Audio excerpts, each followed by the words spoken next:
Maybe, is that what I heard? I hope so. We have, you did what? I went to a microbiology conference. You went to a conference? Okay. Did you learn anything there? A lot of interesting things like whooping cough is coming back, and you should be worried about that. A lot of things like whooping cough coming back. You know why whooping cough is coming back? Because people are convinced that vaccines are bad, as we were talking about earlier. That's one of the stupidest things that we could possibly have, is that. So, get your vaccines. Don't do it. You're in trouble. All right. Let's see. We have examine here on Friday. And I think I'm going to have the materials stop at the end of the lecture today, but I'll confirm that at the end of the lecture. Okay? So we've got a fair distance to cover, and I want to get through this as much as I can. I will schedule a review of some sort on Wednesday, and I will announce that in class on Wednesday. Okay? And other than that, I think we're off and running. Now, last time I spent a fair amount of time introducing the topic of Gibbs free energy and the ability to predict the direction of a reaction. And the reason for doing this is not to give you exercises or problems to work that are busy work, but rather to get you informed about the kinds of things that a cell has to do. A cell is only able to manipulate concentrations in order to accomplish the things that it does. So by changing the concentrations of substrates, molecules, all right, by changing those concentrations of substrates, the cell is able to set the direction that metabolic pathways run in. We'll see this when we talk about glycolysis and gluconeogenesis. Glycolysis is the breakdown of glucose. Gluconeogenesis is the synthesis of glucose.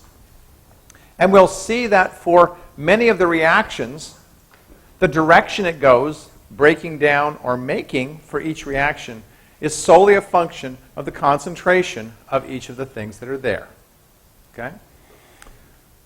So that's really important to keep in mind. We need to remember at the top of all this that all metabolic reactions, that is, all enzymatic reactions, are reversible, meaning that they can go one direction or the other, and the thing that's going to determine which direction they're going is concentration. That's the bottom line. So concentration of reactants and products really determines the direction a reaction goes. Okay. Well, I'm going to go through the last of this delta G stuff, the free energy stuff, considerations, metabolic considerations, fairly quickly, because we've gone through the thickest part of it, or the biggest part of it, and that's the delta G. Last time I gave an example using creatine phosphate and creatine on how that reaction pathway balances with our metabolic needs for energy. So when we needed ATP, because our ATP concentrations were low in our muscles, then that reaction ran in the direction of making ATP. And when we had an abundance of ATP and we needed to store energy, that reaction ran in the direction of making creatine phosphate. Okay? All right. One of the next things I need to talk about a little bit is the business of oxidation and reduction. Okay? So oxidation and reduction. I find one of the places where students don't pick up what they need to from freshman chemistry, again, not necessarily the student fault, maybe it's not emphasized the way it needs to be, is oxidation and reduction. All right? When I say oxidation, most people will think of oxygen. All right? Biologically, that's not a valid thing. Biologically, all right, oxygen is not directly involved in the oxidation. Important to remember that. All right? Oxidation simply means the loss of electrons. Reduction means the gain of electrons. For every oxidation, there's an equal and opposite reduction. If a molecule loses 2 electrons, some other molecule has to gain 2 electrons because those electrons don't disappear. We're not doing nuclear chemistry. Okay? Well, this turns out to be very important biologically because electrons, when they combine with something, can create molecules that are extraordinarily reactive if they're not done properly. All right? We'll talk next term a little bit about what are called reactive oxygen species. And reactive oxygen species are very, very, very, very, very poisonous. And they're poisonous because they will react with the first thing that they hit. And they're reactive because they've got an extra electron. If cells are not careful with their electrons, they will create molecules that will essentially kill themselves or cause themselves to mutate. All right? So since oxidation is the loss of electrons, and since cells are control freaks, and cells can't afford to have these electrons just going willy-nilly wherever they might go, cells have electron carriers. These are molecules that are specialized for carrying electrons without being reactive. They're specialized molecules that can carry electrons without being reactive. All right? Well, a really good example of electron carriers, you've heard about them in basic biology, include molecules like NAD, which when it gains electrons becomes NADH. All right? So let's take a look at an example there. Okay? Here's a redox reaction. When we say redox, we're talking about reduction oxidation, because for every oxidation, there's got to be a reduction. Here's a reaction in which a carbon-containing molecule, which is an alcohol, is getting oxidized, and that alcohol is going to a ketone. Okay? The alcohol is going to a ketone. That is an oxidation. You should have learned that in organic chemistry. Well, oxidation means loss of electrons. Something had to gain electrons. The something that gained electrons was NAD. And you'll notice NAD started out in this equation with a plus sign. Biological oxidations generally involve loss or gain of 2 electrons. There's 2 electrons that are transferred in this oxidation from this alcohol to NAD. And when that happens, NAD also picks up a proton and becomes NADH. How did it go from being NAD plus to NADH with a charge of 0? Well, it turns out it was fairly simple. Take 2 electrons, that's 2 minus charges, add them to a plus charge, and you get a minus. Pick up a proton, and you get a 0. All right? That's how NAD plus becomes NADH 0, all right, or NADH with a charge of 0. All right. So this equation shows us this guy is getting oxidized, this guy is getting reduced. Okay? NAD is not the only, and by the way, the oxidized form of NAD is on the left, the reduced form of NAD is on the right. The oxidized form of the carbon-containing molecule is on the right, and the reduced form is on the left. So they basically swap electrons and they swap places. Yes? 2 electrons attached to the NAD. Where do those 2 electrons come from? Where do those 2 electrons come from? They come from right here. Okay? To oxidize this to this, that's a loss of 2 electrons. Go do an electron dot plot, and you'll see what happens. See that that's the case. Okay? So electrons coming from here over to here, making that double bond. Okay. NAD is not the only electron carrier in cells. There's another molecule called FAD. And no, you don't need to know these structures. FAD stands for flavin adenine dinucleotide. And excuse me. And flavin adenine dinucleotide, just like NAD, can also gain 2 electrons very readily.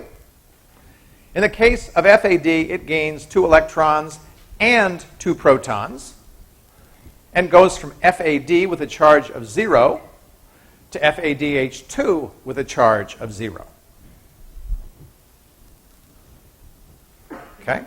Now, why does a cell have more than one? Well, there's different types of oxidation-reduction reactions that cells have to perform. And the ability to hold or take electrons as desired depends upon the reaction being catalyzed. We'll see that happen actually next term when we talk about that. Okay? This depicts the difference between the oxidized form of FAD and the reduced form. And I'm only showing it to you just to show you that, in fact, there are chemical changes that are happening. We see the 2 hydrogens coming on. We also see the change in the distribution of double bonds, going from 1 to 3 double bonds around here to 1, 2 double bonds over here. So 1, 2 over here, and then these 2 here. All right? So that we've gained electrons in coming this direction. In order to gain electrons, something else had to be oxidized. For every oxidation, there's equal and opposite reduction. For every reduction, there's an equal and opposite oxidation. Okay. Here's a type of a reaction that FAD is commonly found in. We'll see this reaction when we talk about the citric acid cycle next term. We'll also see it when we talk about fatty acid oxidation next term. We see something that has a single bond between 2 carbons. That oxidation results in the production of a double bond between 2 carbons. That involves loss of 2 electrons and 2 protons, and those 2 electrons and 2 protons make FADH2. Okay. We'll leave that alone. Okay. So that's the reason we talk about oxidation and reduction is that oxidation inside of cells is the primary way that cells get energy. It's the primary way that cells get energy. You'll notice in the reactions that I'm showing you here, okay, for example, this reaction here, you don't see oxygen in that equation, but there's an oxidation occurring. There's no oxygen here that is coming in from the atmosphere. The oxygen is already there.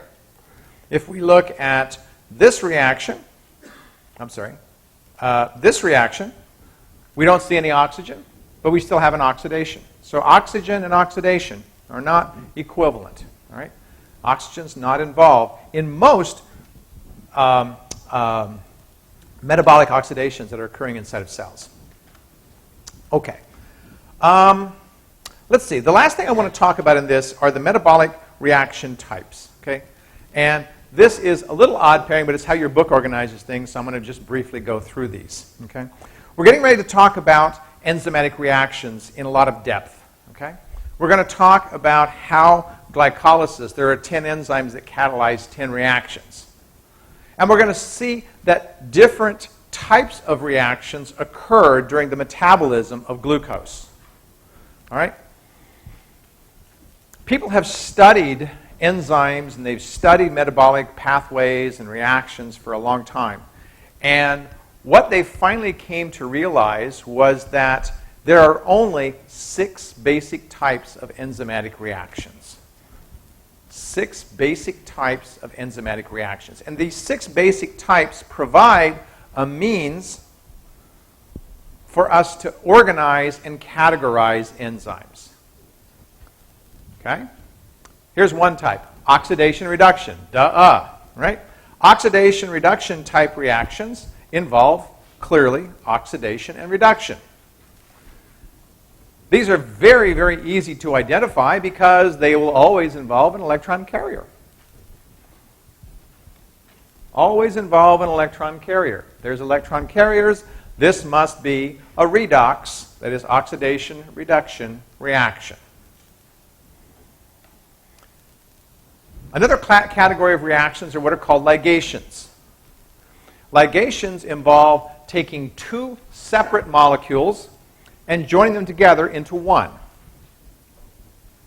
Here are the 2 molecules, pyruvate and carbon dioxide. These 2 come together to make a single molecule called oxaloacetate, and thus we've had a ligation. Okay? We've thus had a ligation. We'll talk about this reaction next week when we talk about gluconeogenesis. Isomerization reactions are also very easy to understand. They involve rearrangement of the molecule. Rearrangement. Here is a reaction we'll talk about at the beginning of next term. It's in the citric acid cycle. It's a conversion of citrate to isocitrate. And if we look at what's happening here, we see that a hydroxyl is moved from one carbon to another carbon. So instead of having the hydroxyl on this particular carbon here, it's on this particular carbon over here. That's a rearrangement, and that is therefore an isomerization. Okay. Group transfer reactions. All right? These are also not difficult to understand. I think 5 of the 6 reactions are pretty easy to understand. Group transfer involves transferring a part of one molecule to a part of another. This is actually the first reaction we'll talk about in glycolysis today. And in this reaction, a phosphate from the end of ATP is transferred onto glucose 6-phosphate, onto glucose to make glucose 6-phosphate. All right? So the result is this phosphate has traveled from here over to here, and we're left behind with ADP. So group transfer involves transfer of a part of a molecule from one to another. Hydrolytic reactions are reactions that use water to cleave something. You've already seen this. We talked about proteases and how proteases do catalysis that involves water and the breaking of peptide bonds. You've already seen that sort of thing. Here is one in action, an example of a hydrolytic reaction. The last one to understand is a little bit harder to understand, and to be honest with you, I don't focus on it too much, partly because it is hard to understand. All right? This type of a catalysis is called a lyase, L-Y-A-S-E. Lyases we can think of as breaking bonds and splitting something in two. Now, it's not the exact reverse of the ligase. Okay? And that has more to do with the mechanism by which the splitting is occurring. Okay? So if you think about lyases as simply splitting, but by a different mechanism than the ligases, you probably know enough, not probably, you do know enough to understand what lyase reactions are about. This reaction is a reaction that we'll talk about. It's actually the fourth reaction of the glycolysis pathway that we'll talk about today. And in this reaction, a 6-carbon molecule is broken into 2 molecules, each of which have 3 carbons. Okay, well, these 6 categories of enzymatic reactions allow biochemists to systematically categorize all enzymes. So there's something called the EC Commission, Enzyme Commission, EC. And it has taken and categorized every single enzyme that we know in cells and given them a designation called an EC number. And that number is a sort of a hierarchical way of sorting and categorizing enzymes. We're not going to deal with that at anything below the level of the 6 categories I've just given you here. But suffice it to say that there is a systematic way of organizing enzymes according to the types of reactions that they catalyze. Okay, if there are no further questions, I will stop talking about this and move on to glycolysis. Everybody's dazzled by all that. All right, let's go talk about glycolysis. So,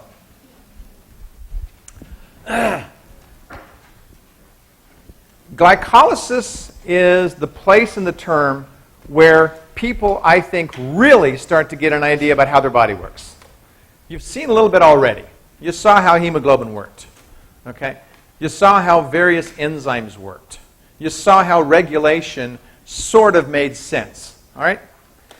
With glycolysis, we're going to start bringing everything together, and we're going to talk about it from a biological perspective so that you can understand why your body's doing what it's doing. You can understand why cells work with glucose the way that they do. Okay?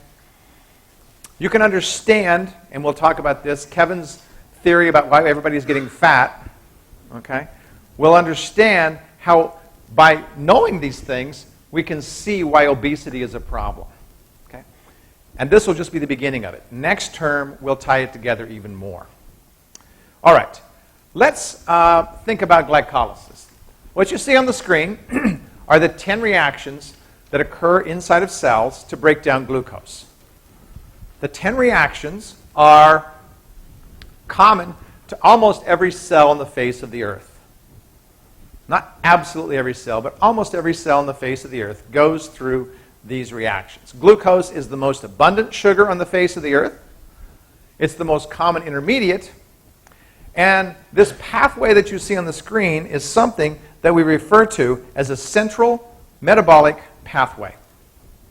Glycolysis is a central metabolic pathway. And by that we mean that it really is central to everything else that's going on. We'll see that products of glycolysis can be taken off and used in other pathways. We'll see that products of other pathways can feed into glycolysis.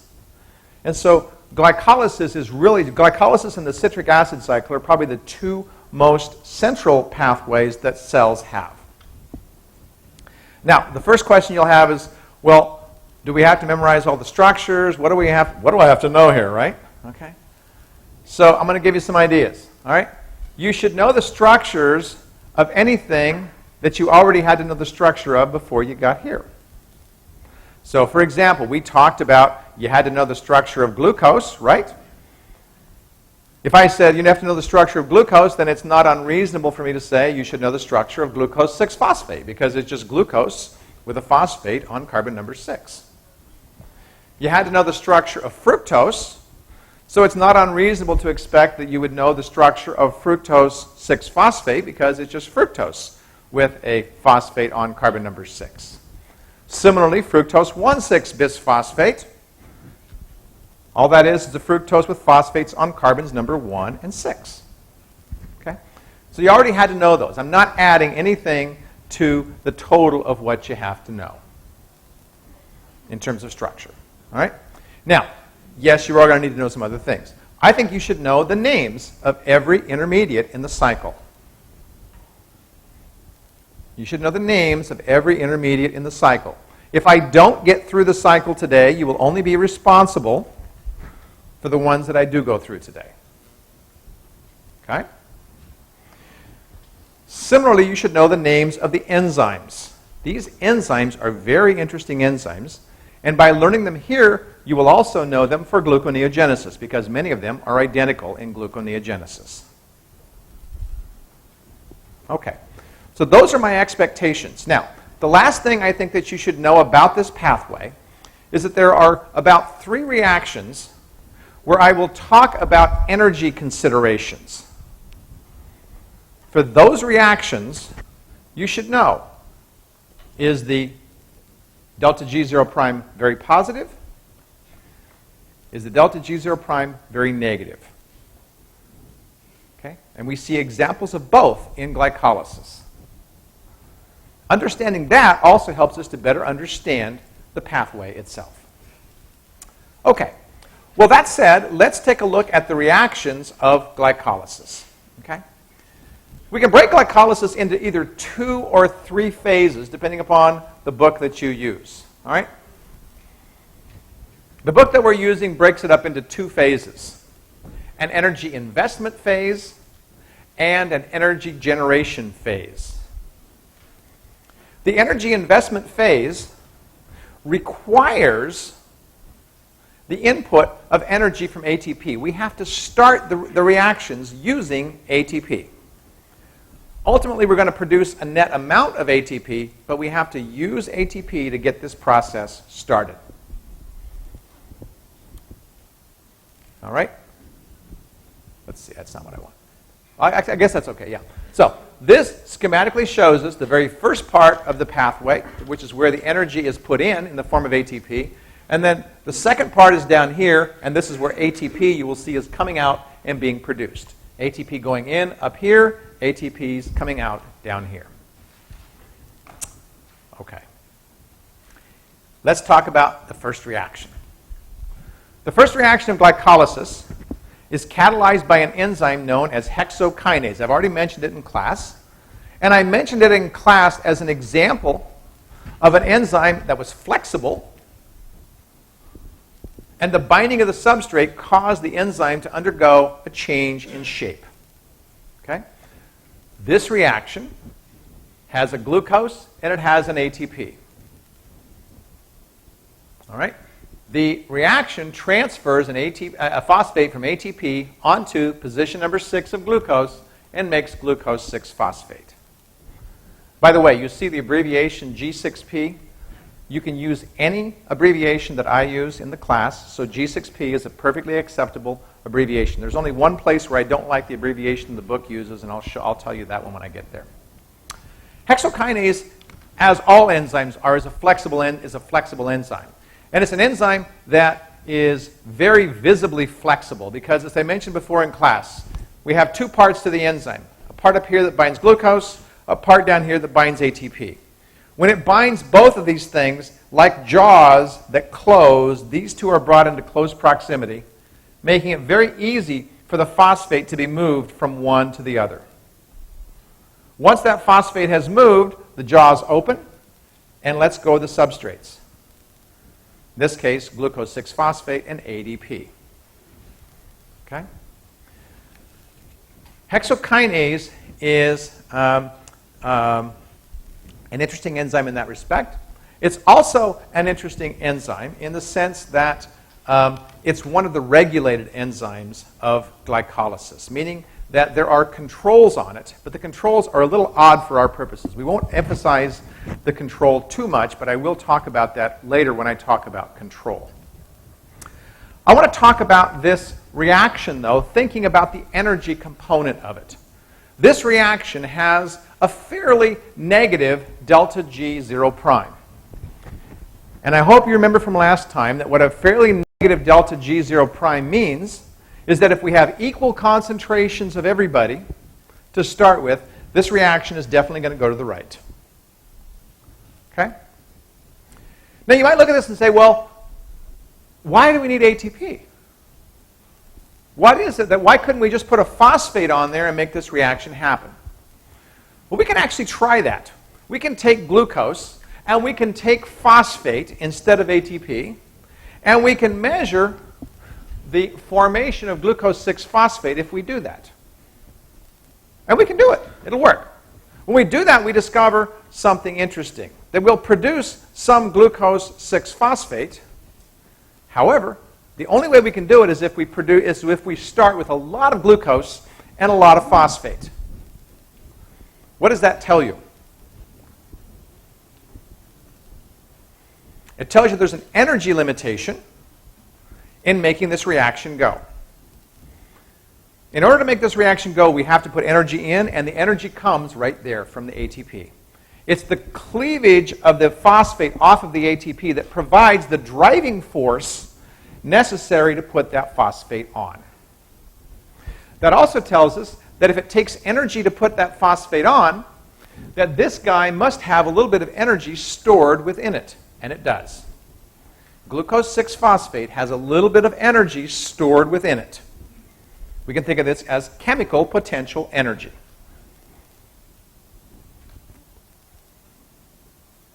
Okay. The second reaction of glycolysis is simply a rearrangement. This reaction, okay, which is catalyzed by the enzyme known as phosphoglucoisomerase,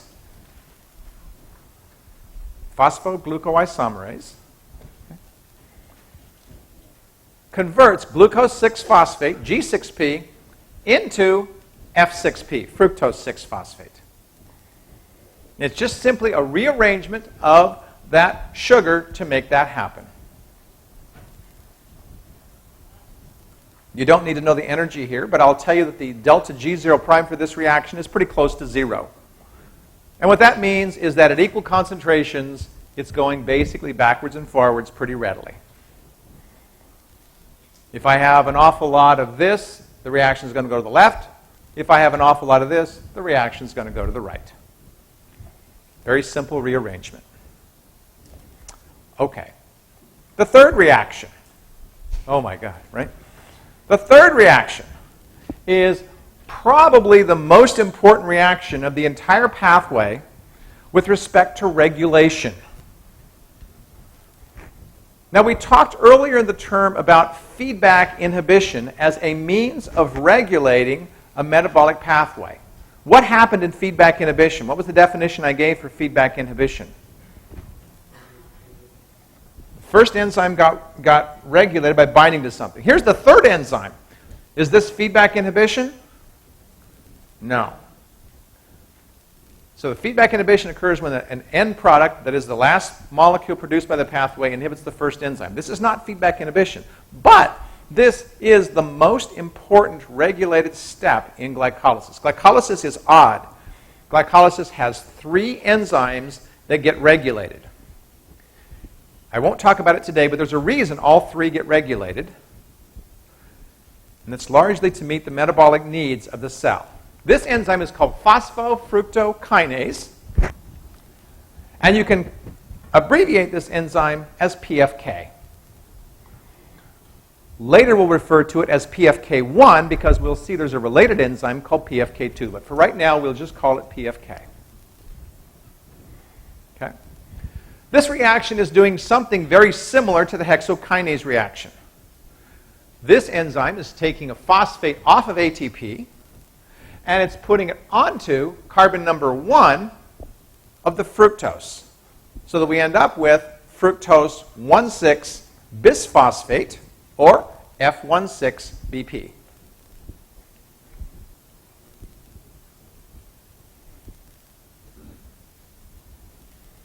Okay. Everybody with me so far? Should I slow down? Yes. We're getting there. Questions on what I've said so far?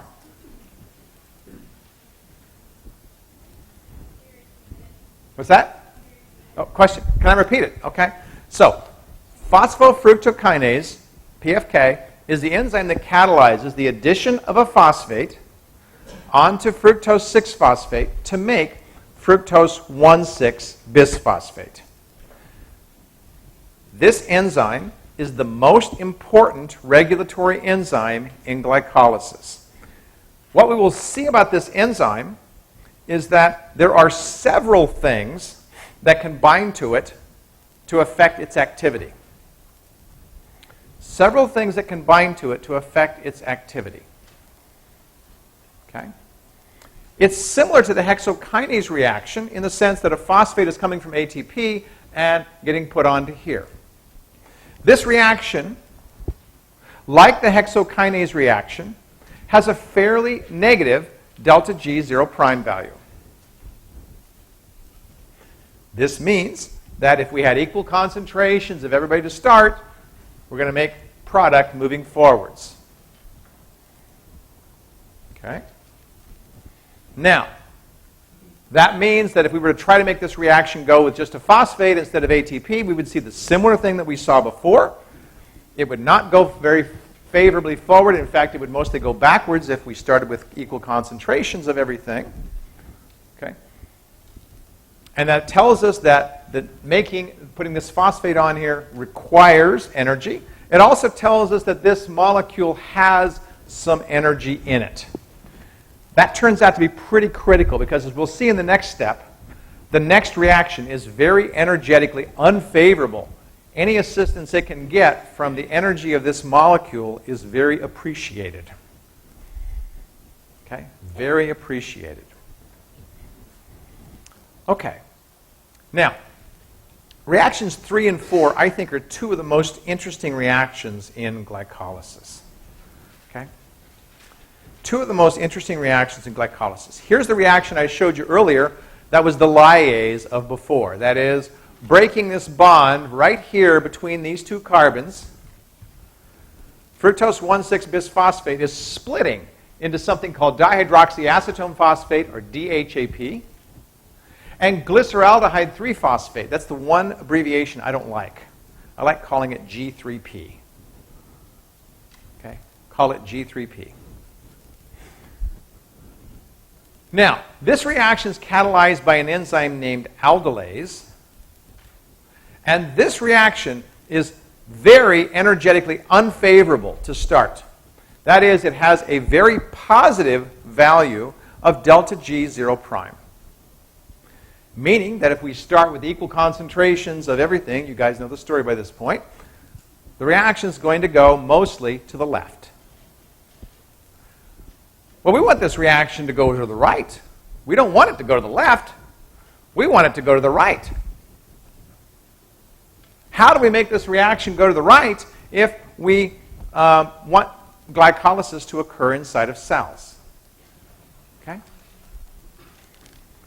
Now, I'm going to tell you part of the answer to that story, but I'm not going to tell you the full answer, because the full answer you won't realize until we get to the very last reaction of glycolysis. But part of it you can understand. Part of it is, how do I make a reaction go forwards? What would I have to do to this reaction to make it go forwards? What's the only thing cells can control? Concentration, right? So what concentration is the cell going to control here?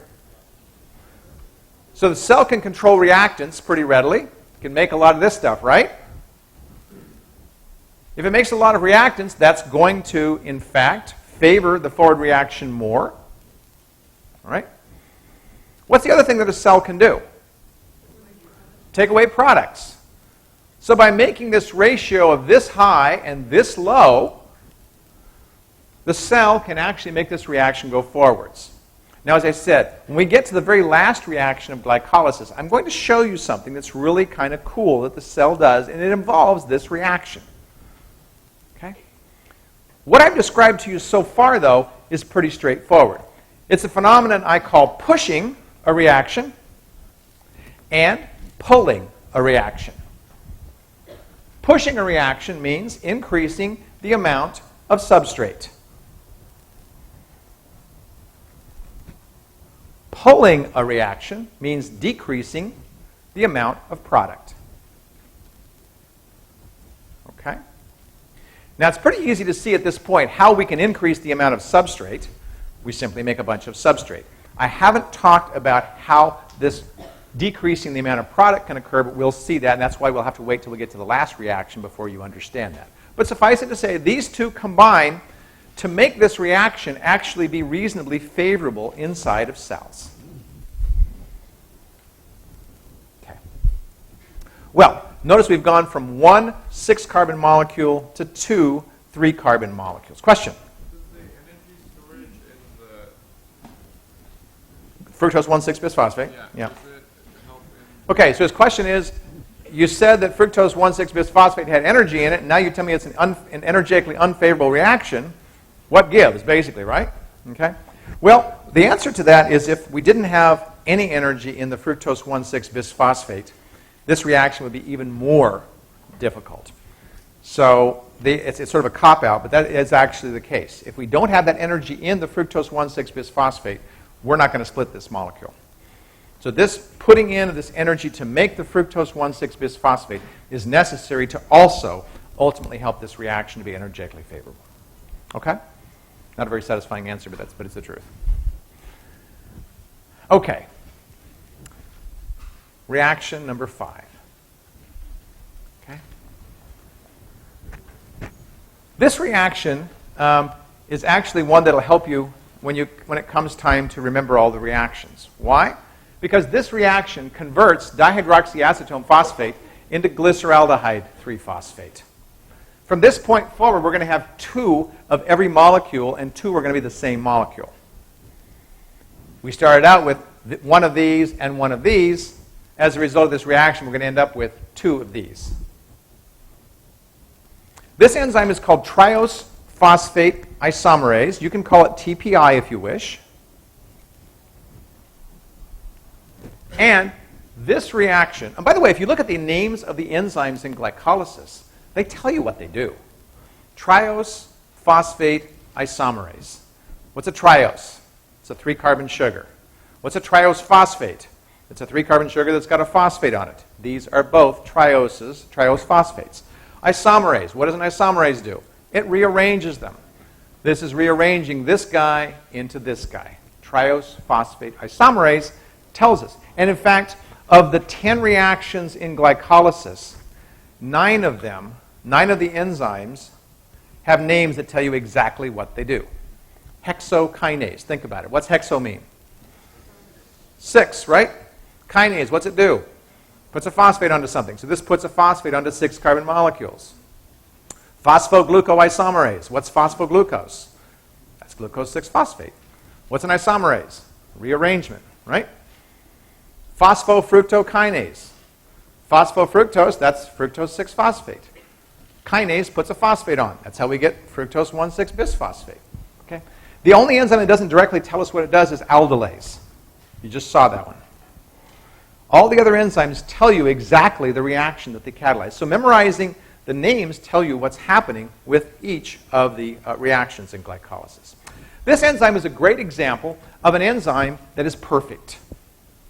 We talked about perfect enzymes earlier, and I said that there were various reasons that cells wanted to have a reaction or an enzyme be perfect. In this case, the reason that the cell needs to have this enzyme be perfect, the reason it needs to be perfect is because in the conversion of dihydroxyacetone phosphate to glyceraldehyde 3-phosphate, there's an unstable intermediate that's formed. And if water gets access to that unstable intermediate, it won't form glyceraldehyde 3-phosphate. The strategy of this enzyme is to make the reaction go so fast that the unstable intermediate doesn't have a chance to do that. The unstable intermediate does not have a chance to make a cross reaction. The evolution of this enzyme to be perfect facilitated this reaction going forwards and not making byproducts that would not be useful. Is this a question? Yes. So, in all the steps up until this point, and maybe I'm not doing it, we're using the final product as the substrate. So what happens to G3? Okay, so her question is, the product of each of the reactions before became the substrate of the next one. This will become the product of the next reaction. Why not? So from step 4, we got G3P, and then step 5, DHAP. Right, DHAP is becoming G3P. So are you making 2 G3Ps? That's correct, you're making 2 G3Ps. Right, One from this step and one from this. that's correct. One from this step, one from the previous step. Okay, so from this point forward, we have 2 of everything. By the way, here's the enzyme, in case you want to see the enzyme. Isn't that a beautiful enzyme? Wow. Okay. Here's the mechanism that's involved, and we're not going to focus on mechanism, so you don't need to worry about that. But this shows this unstable enediol intermediate that can be problematic. The enzyme has evolved a way around that being a problem. And here's what can happen in the presence of water. This phosphate gets clipped off, and we make something, methylglyoxal, that is of absolutely no use to the cell. So this is what we're avoiding having happen by having the enzyme be perfect. Okay, we have just finished the energy investment phase. We're getting ready to move into the energy generation phase. Okay? So far, we've used 2 ATPs to get everything going. If we don't start generating some ATPs, we're not going to have any net production of ATPs. Well, fortunately, we have some. Here's reaction number 6. Okay? Reaction number 6 is the only reaction in glycolysis that is redox. It's the only redox reaction in glycolysis. Glycolysis, therefore, is not a major redox pathway. It's not a major redox pathway because there's only one oxidation-reduction reactions, actually 1 times 2 because we have everything being doubled at this point forwards. But there's only one place where we have redox going on. Okay? In this reaction, glyceraldehyde 3-phosphate is being converted into 1,3-bisphosphoglycerate. What's happening here? We're seeing a phosphate going onto here to make this guy over here. When we did that previously, what did it take to put a phosphate onto something? It took ATP. Do you see any ATP here? How are we magically able to put this phosphate on here? When we said we did this before, it didn't work very well.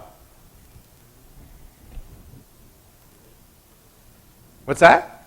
Where's the energy coming from to put this phosphate on here? Redox, oxidation. We're going from an aldehyde to an acid, which in this case forms an ester bond. We're oxidizing this aldehyde, making an acid, and the phosphate gets attached to that acid to make an ester. The energy for the attachment of the phosphate comes from the oxidation. Okay? NAD, we produce NADH. Now, yes? Yes? Why is it NAD and not FAD? Well, it's because the different type reactions have different needs. Let me save that, the answer to that question. We talk about that actually next term. Okay? But it is NAD. Most of the reactions that we see are actually NAD. All right. Now, when we put a phosphate onto something, we put it onto glucose, we said we made something that had more energy, glucose 6-phosphate. We put a phosphate onto fructose 6-phosphate, we made something that had more energy, right? We now have put a phosphate onto something so we have 2-phosphate. Do you suppose we've made something that has more energy? Oh, yeah. This guy is full of energy. And it's full of energy because these 2 phosphates are close to each other and they really don't like each other. They repel. This guy right here has more energy, 1,3-bisphosphoglycerate. And by the way, does that sound like something you've heard of before? Okay? We'll talk next time, not today, but we'll talk next time how 2,3-phosphoglycerate comes into the picture. But this guy's got a ton of energy. This guy has more energy in it than ATP does.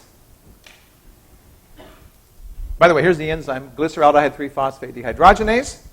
You can call it G3PDH if you wish. I'm going to talk about one more reaction, then we're going to finish. Yes? Why don't we see cells using 1,3-BPG in more reactions for glucose? Why don't we see cells using 1,3-BPG as a fuel source? For one, the only way we'd get 1,3-BPG is because of glycolysis. ATP can be made in a lot of ways. Okay? All right. Last reaction I'm going to talk about today. 1,3-bisphosphoglycerate transfers a phosphate directly onto ADP to make 3-phosphoglycerate. That phosphate up here at carbon number 1 is being transferred onto ADP to make ATP. You want evidence that this guy has a lot of energy? That's great evidence. We don't see too many reactions in cells where phosphates get transferred directly to ADP to make ATP. This category of reaction, or these categories of reaction, are called substrate level phosphorylation. Substrate level phosphorylation. And this happens when a phosphate gets transferred directly onto ADP to make ATP. The enzyme that catalyzes this reaction is known as phosphoglycerate kinase. And by the way, phosphoglycerate kinase, the name tells us what it does. Phosphoglycerate, and you say, well, but it's losing a phosphate, it's not gaining a phosphate, right? What's the kinase part? Well, ADP is gaining a phosphate, right? So the kinase is involved in the transfer of that phosphate onto ADP to make ATP. We've got just about enough time for a song. Would you guys like to finish with a song? Question? Yeah. So you said that you let us know if this song is This is where the exam material will end. Okay? Let's do a song. It's called The Sound of Glucose. Aldehyde sugars are always aldoses, and if there's a ketone, we call them ketoses. Some will form structures in circular rings. Saccharides do some incredible things. Onto a glucose, we add a P to it. ATP energy ought to renew it. Quick rearranging creates F6P without requiring input energy. At a high rate, add a phosphate with PFK. F16BP is made up this way, so we can run and play da-da-da-da-da. Aldolase breaks it and then it releases DHAP and a few G3 pieces. These both turn into 1,3-BPG, adding electrons onto NAD. Phosphate plus ADP makes ATP, while giving cells what they need, energy. making triphosphates a situation of substrate level phosphorylation. 3-BPG, 2-BPG, lose a water. PEP gets a high energy state just to make pyruvate. So all the glucose gets broken and bent. If there's no oxygen, cells must ferment.